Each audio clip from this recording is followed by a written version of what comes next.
the characteristics most of us seem to have in common. Characteristic 10. We were drawn to people who were not available to us or who would reject or abuse us. For many of us, low self-esteem and a deep-rooted sense of unworthiness were familiar aspects of our lives. We sought validation from others and were often rejected, ultimately feeling worse about ourselves than before. Our response to this pain and emptiness, the hole in our soul, varied, but had a common theme. We needed to find a way to escape from these feelings, if only temporarily. Some of us continued to seek out sexual encounters with strangers. However, observing others connecting in relationships, many of us decided to pursue a relationship ourselves. We looked for someone who might tolerate us, since we felt we deserved very little. We may have had experiences with healthy relationships and few positive role models, so when we engaged with others and attempted a meaningful connection, we often made poor choices. For some, these choices seemed comfortable since we felt that we were defective and should settle for whatever we could get. For others, it was more subconscious. We may have found ourselves drawn to those who symbolized someone from our past who had threatened or hurt us, hoping it would be different this time. Regardless, we often gravitated towards people who affirmed our unworthiness by demanding, ignoring, or abusing us. Finding a relationship became kind of a quest, a mission.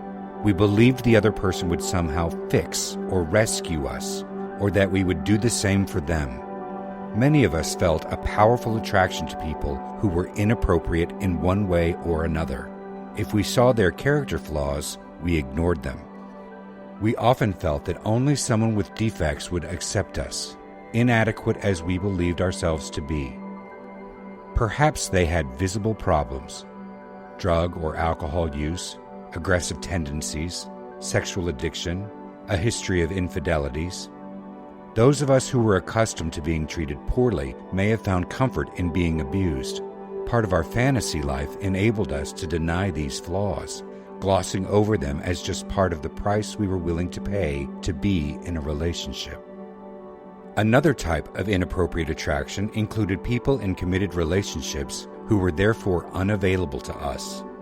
The fact that this person was married or otherwise in a relationship only added to the allure. The hidden nature of the affair may have fed our desire for risk and excitement. It also left us free to pursue other sexual activities or to avoid committing ourselves.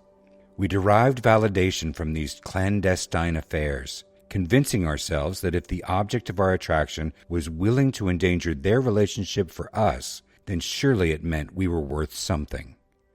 These situations could turn abusive if the committed person strung us along, promising commitment but not delivering.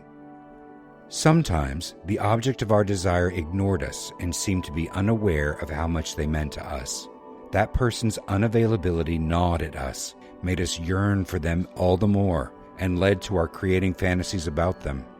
If they responded to us, especially if we had sex with them, our sense of self-worth immediately soared. We also became anxious to hold on to what we had gained. We felt unworthy of anyone's affection, love, and respect. We often convinced ourselves we did not deserve these things, and we may have secretly believed the other person either already knew or would soon discover it. Nevertheless, our need to possess the other person drove us to overlook any of their character traits that made us feel uncomfortable. Sometimes, we found ourselves allowing the person to behave in ways that crossed our weak or non-existent boundaries. We would make allowances or pretend to ignore their behavior, hoping that by doing so, we were showing our devotion and commitment, thereby strengthening our connection. However, we often found that no matter how many concessions we made, that person only became more demanding, abusive, or dismissive. Perhaps they behaved unreliably or became aggressive, physically or emotionally. Sometimes they seemed uncaring, distant, or even absent. Our need to hold on to them gave them power over us, a license to mistreat us, in private and public. This abuse hurt us, but we became used to it and somehow felt it was no more than we deserved. Ultimately, most of these relationships imploded, in some measure because their foundations were unstable. Eventually, we began to resent these people for mistreating us.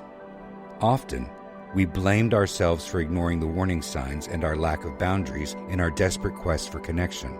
This pattern of desperately seeking unavailable people, then being rejected or abused by them, fueled a cycle of shame that added to our sense of unworthiness.